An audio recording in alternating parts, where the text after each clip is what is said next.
Toute cette semaine, nous sommes à Nancy, chez Jacques Tablavin, en compagnie de Mathieu le chef. On va réaliser la première recette de cette semaine avec des produits du moment, de la butternut. Je vois qu'il y a des châtaignes, des œufs. On va faire quoi, Mathieu, avec ça? Alors, un petit œuf parfait, petit œuf de 11 minutes, crème de butternut rôti, petit éclat de châtaigne. D'accord, recette du moment, d'automne. D'automne.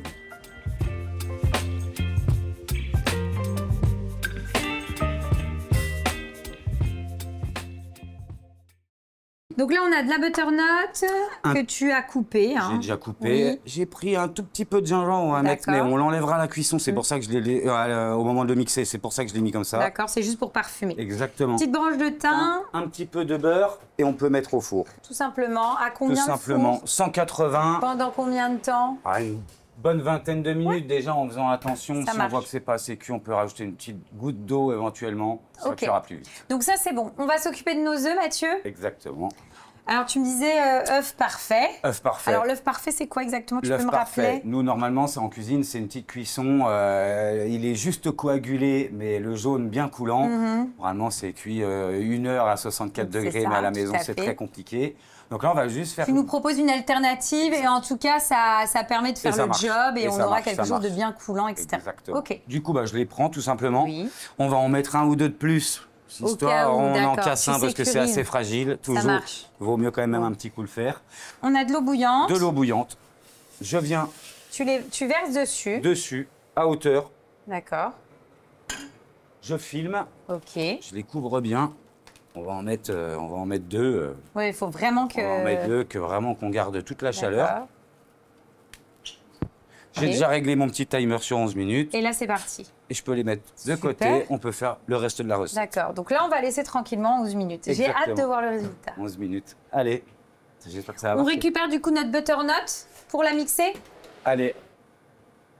Du coup, on récupère le butternut qui est un petit peu rôti. On va le mixer. Tout simplement. Il n'y a pas de crème ni rien. Par contre, là, au moment de mixer, je vais venir ajouter volontiers 2-3 petites cuillères de crème quand même pour l'adoucir. Tac, donc ça c'est bon. Tac. Et on est parti, on peut lancer la cuisson. Le mixage. Le mixage, pardon. Du coup, volontiers, je vais rajouter un petit peu de crème. Oui, histoire d'apporter un peu de gourmandise et puis de détendre un petit peu et puis c'est un peu sucré. Quoi. Et puis c'est un peu sucré quand même, donc histoire de calmer ce sucre un petit peu. L'assaisonnement, on rectifie après. Ok. Et d'ailleurs, c'est quoi? C'est une purée? Tu l'utilises comme ça? Souvent, j'ai appelé ça une petite purée ou une petite crème. Ouais. Crème de butternut. Voilà, crème de butternut. Oui, puis c'est un aspect un peu plus liquide. Quoi. Voilà, exactement. Et là, on est tout bon. Hop. On peut tout récupérer. Ça marche. Hop. Donc là, tu mets ta petite crème de butternut dans le fond de ton assiette. Exactement. Je vais venir faire un petit puits pour accueillir notre œuf. Exactement. Un tini. Volontiers, pour qu'il vienne se caler au milieu. Ok. Ensuite, donc, là, notre œuf. Je casse mon petit œuf. Je le casse toujours un petit peu. D'abord, histoire d'être sûr que j'ai pas de coquille, que j'ai rien. Il lui manque peut-être un tout petit peu. Mais à la limite, avec la chaleur, il va recuire. Il va recuire un tout petit peu avec notre petite crème de butternut. Je viens rajouter quelques petits éclats de châtaigne. D'accord. On vient en mettre un petit peu tout autour. Oui. Je viens mettre 2-3 petites. Ça, c'est histoire d'avoir du croquant ou un peu adipé si les gens y veulent. Donc, c'est quoi ça? C'est des petites galettes de sarrasin, tout simple. Galettes de sarrasin, farine de sarrasin, un œuf, de l'eau. Je les ai fait sécher au four. Ouais. Je reviens avec une toute petite cuillère de jus de viande, histoire de ramener un tout petit peu de gourmandise, histoire d'avoir un tout petit peu de couleur. Je mets 2-3 petits pickles. D'oignons rouges. Et vinaigre de framboise, j'aime beaucoup le vinaigre de framboise. Ouais. Et notre des petites pousses. Pousses de chiso. Histoire d'apporter la petite touche de verdure. Petite touche de verdure. Un petit peu de fleur de sel. Petit peu de fleur de sel sur l'œuf. Super. On dresse la deuxième et on goûte. Allez. On y va, on goûte? Allez, on goûte. Allez, c'est parti. Et puis avec une cuillère, en plus, ça va être gourmand. Trop bien. C'est bien coulant. J'adore ces recettes réconfortantes. On est vraiment dans l'automne, là. Tu vois, il y a de la châtaigne, la butternut, le petit cœur coulant de l'œuf. C'est trop, trop bon. Et puis, tu as les petits pickles qui sont là pour apporter du peps. Donc, top, c'est trop bon. Bah, et puis, tu peux manger avec les galettes. Je vais la manger, t'inquiète. Voilà. Mais avant de terminer, je veux savoir ce qu'on va faire comme recette. Juste après, on fait d'autres cabillaud façon Rossini. Donc là, Mathieu, tu as mis de l'huile d'olive. Et donc, on va poêler nos petits légumes. Alors, qu'est-ce qu'on a? Je commence par potimarron, céleri. C'est les légumes les plus durs. Tu les as taillés en brunoise. Exactement. Et je veux qu'ils restent très croquants. D'accord. Légumes croquants. Un petit peu de sel. Un petit peu de poivre. Donc, tu assaisonnes maintenant. Tout de suite, oui. Comme ça leur rend leur jus de cuisson. Tout à fait. Et là, hop. Pas forcément de coloration, rien du tout. C'est juste histoire qu'ils soient un peu revenus. Tu veux une cuisson. Exactement. Et garder surtout toute la couleur, en fait. Et une petite brunoise de radis couleur. D'accord. Également, pareil, pour avoir un peu de couleur. Je laisse revenir tout ça. On est sur 2-3 minutes, quoi. 2-3 minutes, j'allais dire 2-3 petites minutes. On met pas d'herbe, rien du tout. On ajoutera ça après avec la... Oui, puis en même temps, on associe cette petite poêlée de légumes avec un poisson et foie gras, un peu façon Rossini.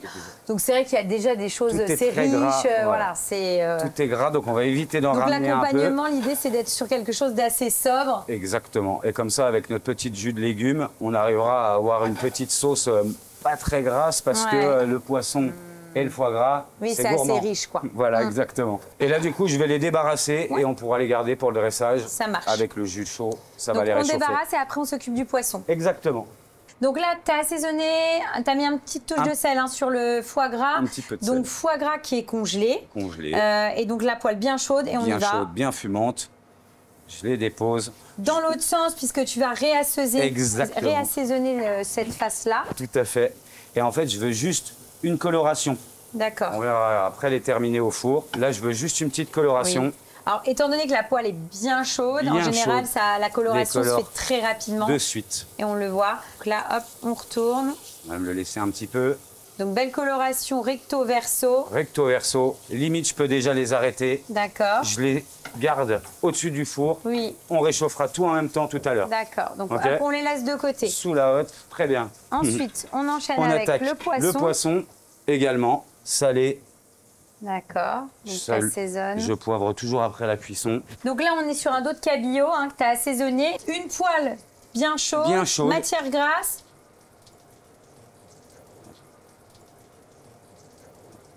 Hop. Et donc là, c'est parti.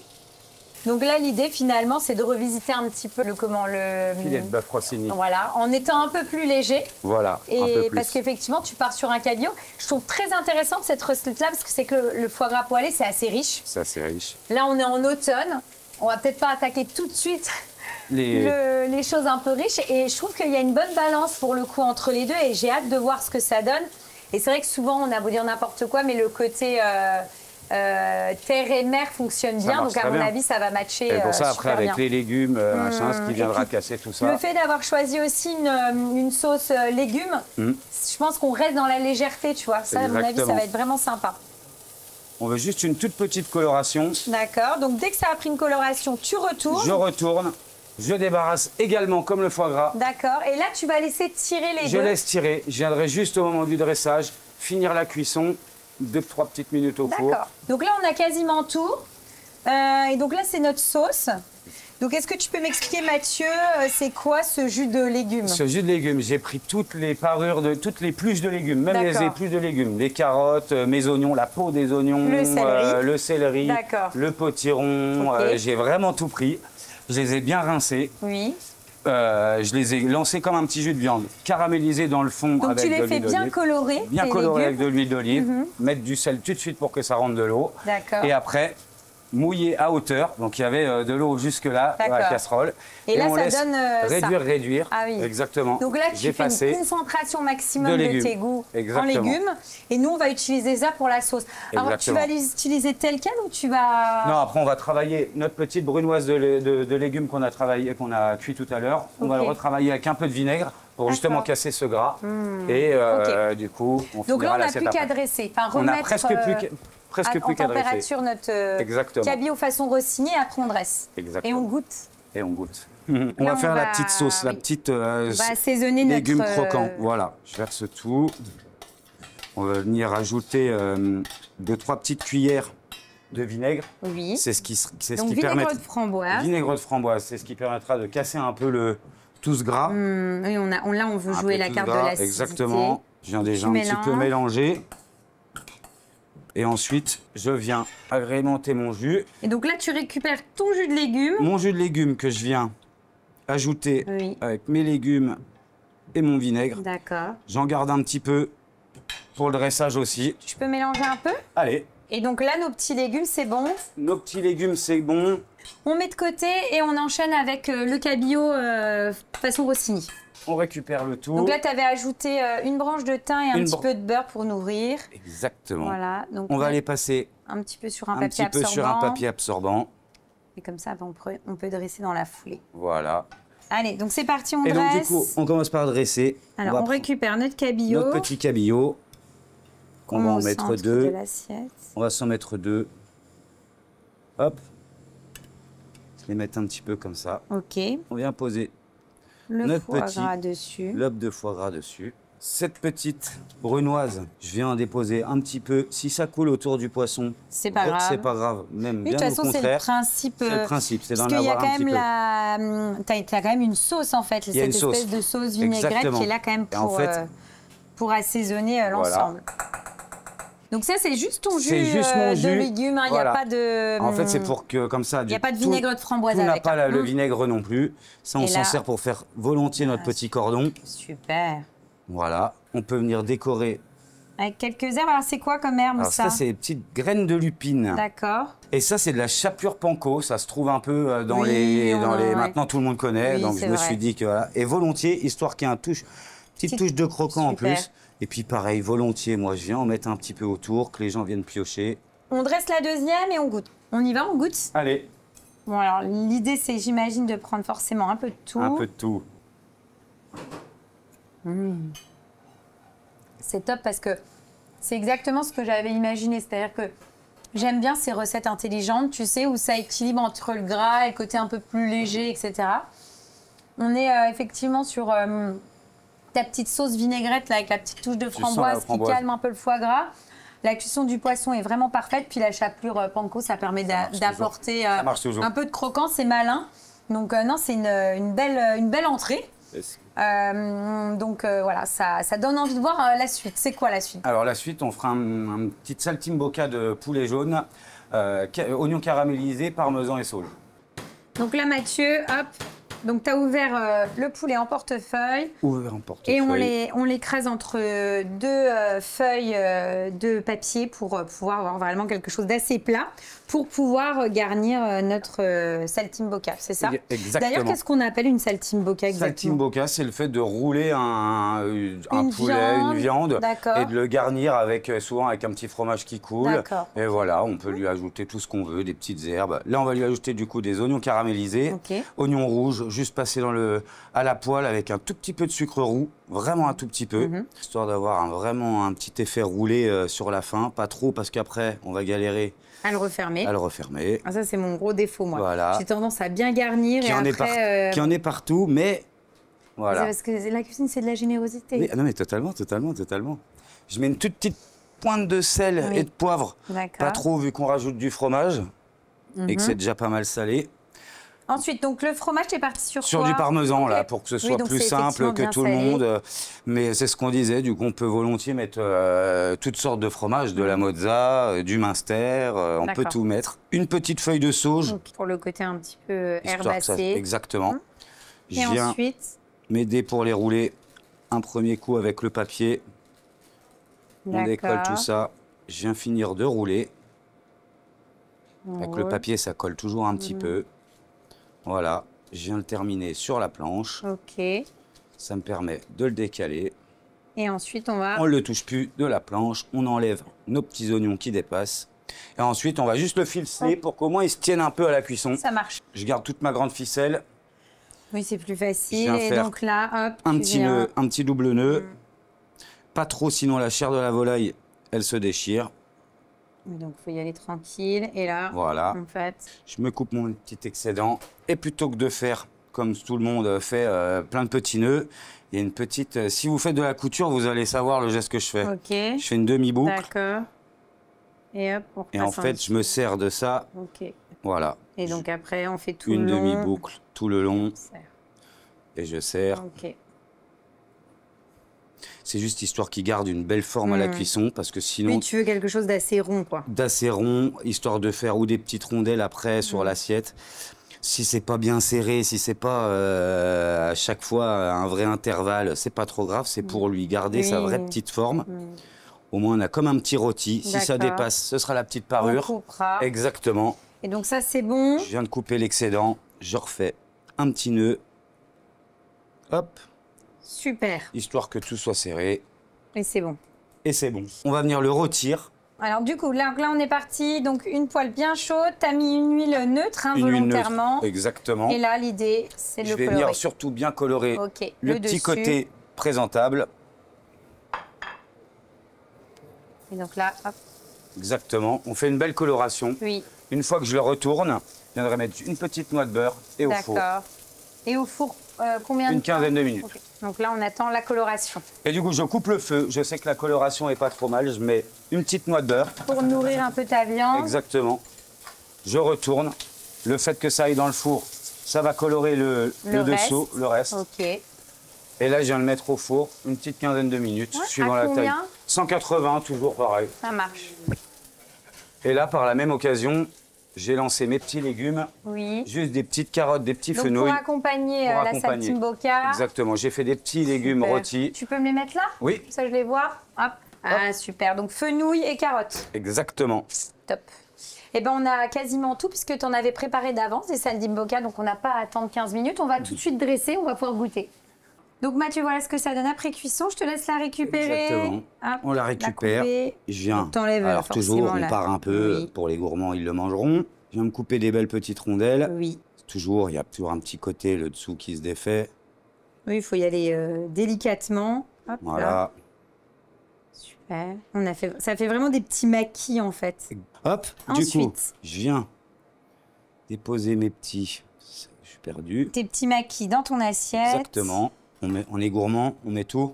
Et ensuite, voilà. Tu et du coup, donc, je viens positionner mes petits légumes. Alors du coup, là, on va poser nos petits légumes sur le côté. On essaye de se faire un petit truc comme ça. Donc je viens mettre carottes et fenouil. Et fenouil qu'on a légèrement confit. Pardon. Et ensuite? Ensuite, j'ai ma petite sauce. Le petit jus de rôti, je viens facilement l'agrémenter dedans.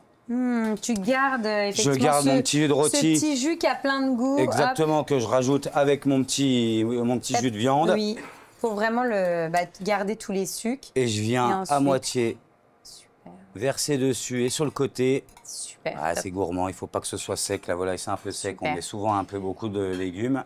Et donc tu termines avec? Je termine avec des petites pousses, toujours nos petites pousses, histoire d'agrémenter de verre et la petite pousse de Mizuna vient apporter un petit coup de verdure et 2-3 petits pickles de chou-fleur, surtout pour la couleur.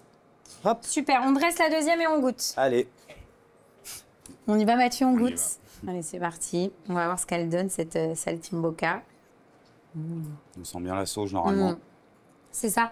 C'est vraiment très sympa parce que je trouve que la sauce apporte un vent de fraîcheur comme ça fait du bien.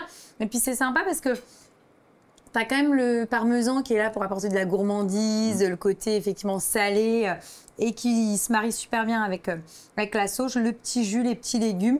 On est sur une recette qui, visuellement, je trouve qu'elle est top. Tu vois, elle envoie. Et pourtant, elle est très simple à réaliser. Donc, c'est ça qui est top, quoi. Donc, c'est une belle recette pour nous. C'est une bonne trame. On fait quoi ensuite? Ensuite, on fait un petit fromage travaillé, chèvre, figue, dans une petite feuille de brique. Là, hop, on prend une feuille de brique. Une feuille de brique, on peut en faire deux. Je la taille en deux.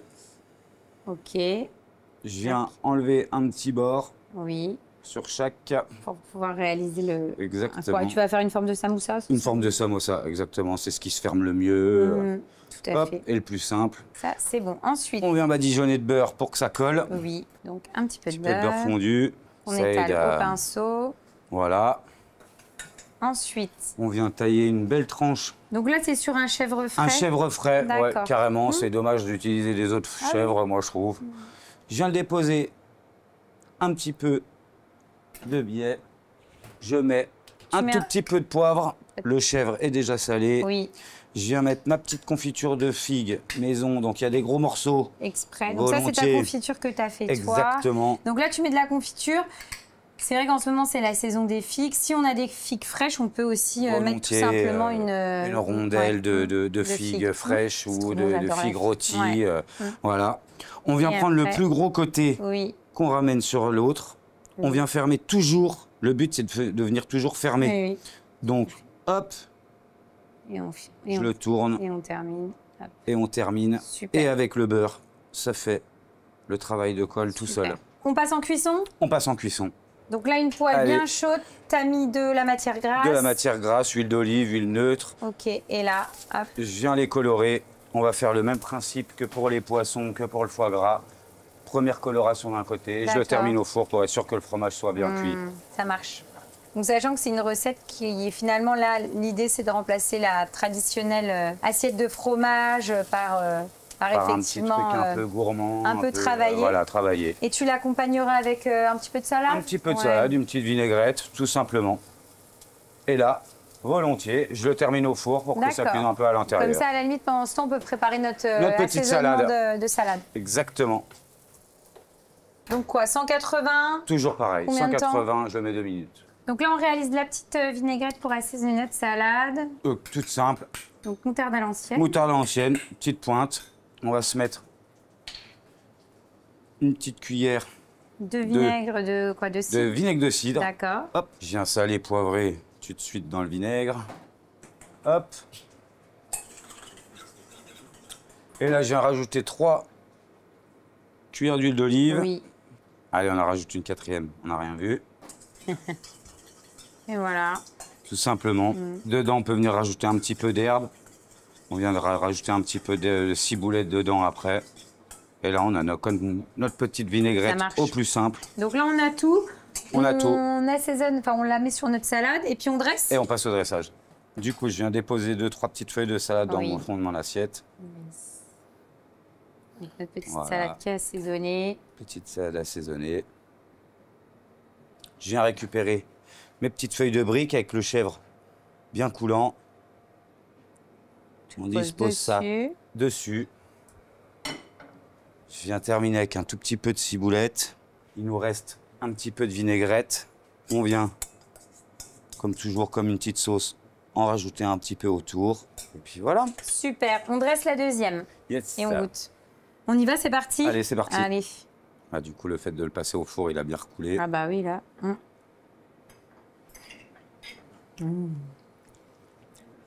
C'est top. Bon, on a beau dire n'importe quoi, mais chèvre et figue, ça marche super bien. Et ce qui est sympa, c'est que, voilà, en plus avec la petite vinaigrette, je trouve avec les petites touches de moutarde à l'ancienne, c'est top. Donc c'est une belle alternative à l'assiette de fromage, voilà, au lieu d'avoir quelque chose, de reproposer une alternative. Et puis ça, c'est une recette aussi qu'on peut faire à la limite en entrée, on peut retravailler. Exactement. Mais top. Avec des petites noix, des petites... Exactement. Voilà, moi, j'aurais rajouté des petites noix. Peut-être que j'aurais dû. C'est maintenant que j'y pense. Top. On va terminer avec un dessert? Exactement. On fait une petite mousse popcorn, noix de pécan et caramel vanille. Donc là, on commence par notre ganache. C'est ça? Popcorn? Popcorn. Je mets une première quantité, 250 g de crème. Ok. On va chauffer avec du popcorn. Du popcorn, 27 g, 30 g de popcorn. C'est du popcorn quoi? Sucré déjà? Ni salé, ni sucré. Il est neutre. Il est neutre en fait. Vu que ça va sucrer avec le chocolat blanc et tout. Ok, il n'y a pas besoin. Ça marche. D'accord. Et là, on se met sur le chaud. On se met sur le chaud. Tout simplement, je fais chauffer. Là, tu attends quoi? Une première ébullition? Une première ébullition, c'est tout. Okay. On vient mixer après. Le seul truc, c'est que j'ai mis 250 g de crème. À la fin, il faudra peser pour être sûr d'avoir 180 g de crème. Mais le popcorn boit un peu. Ah, ok, c'est à peu près. D'accord, ok. Voilà, exactement. Mais voilà, c'est ce que tu me conseilles de faire à la fin, de vérifier qu'on est à 180 g de crème. Ouais, ok. Là, du coup, j'ai les premières petites ébullitions. On peut le laisser volontiers 1 ou 2 petites minutes et on passe au mixage. Ok. Hop. Donc là, hop, on le met dans un blender ou un robot. Blender. Tu vas mixer. Je mixe. De toute façon, après on le passe au chinois. Ok, pour enlever en fait, les petits morceaux de popcorn. Et puis d'avoir surtout tout le goût. Ouais, puis d'avoir que le goût, bien concentré et ne pas avoir d'avoir quelque chose de très lisse à la fin. De toute façon, tu veux une belle ganache bien lisse. C'est ça. Une fois que c'est mixé, on coupe. On coupe. Hop. On le passe au chinois. Yes. Hop.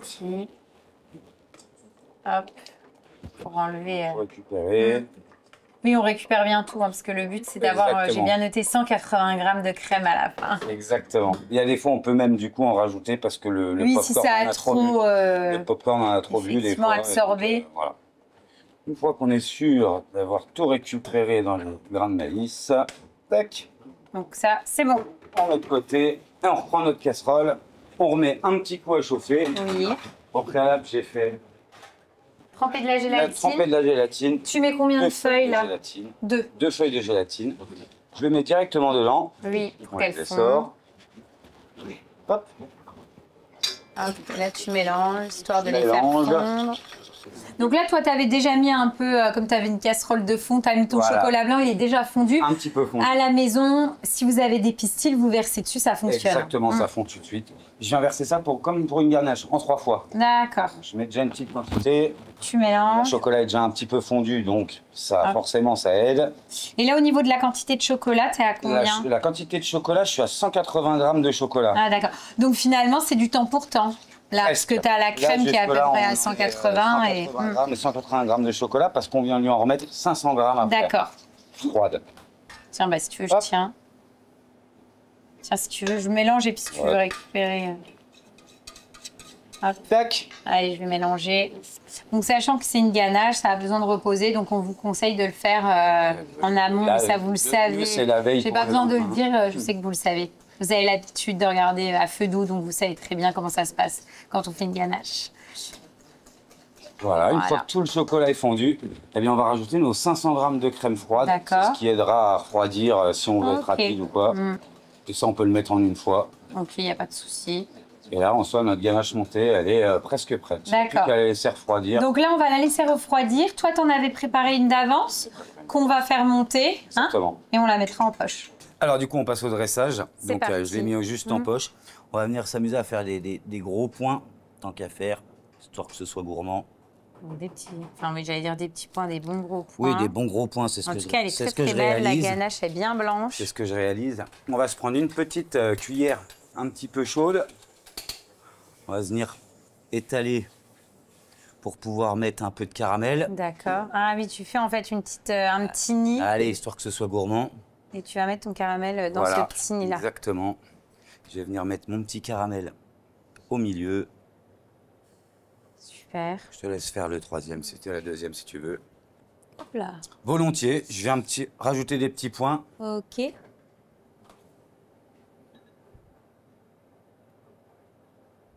là, on peut s'amuser du coup avec nos petits pop-corn. Ok. Je viens en mettre un petit peu partout, histoire qu'on, vu qu'ils sont pas sucrés, de les manger forcément avec tout.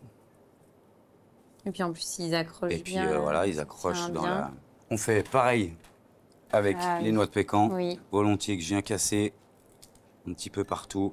Et en soi, c'est terminé. On rajoute des petites pétales de fleurs pour rajouter de la couleur.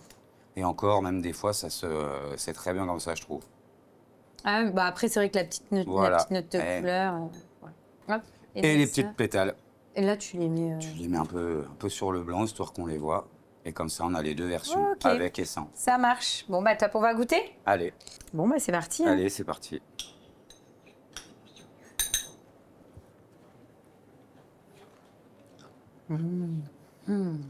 C'est top. Trop bon ça. On est vraiment dans le popcorn. C'est excellent. T'as le côté. T'as popcorn, mais tu sais, le popcorn caramélisé là. Exactement. Que tu mangeais au cinéma et tout, c'est trop bon. Et au final, on ne trouve pas trop le chocolat blanc. Non, mais voilà, en plus, c'est ça. En plus, c'est pas sucré. Enfin, tu vois, le côté sucré, des fois, qui peut être récurrent, pas du tout. Parce qu'en fait, le fait de ne pas avoir sucré, c'est top parce que c'est apporté déjà par le caramel. Et puis, tu retrouves du popcorn et puis les petites noix de pécan. Parfait, ça apporte le croquant, c'est top. C'est un très, très beau dessert. Allez. Merci pour ton accueil, Mathieu. On s'est régalé. Et voilà, on repart avec plein d'idées, recettes. Donc, si tu as envie, on pourra venir te rendre une nouvelle visite. Allez, carrément.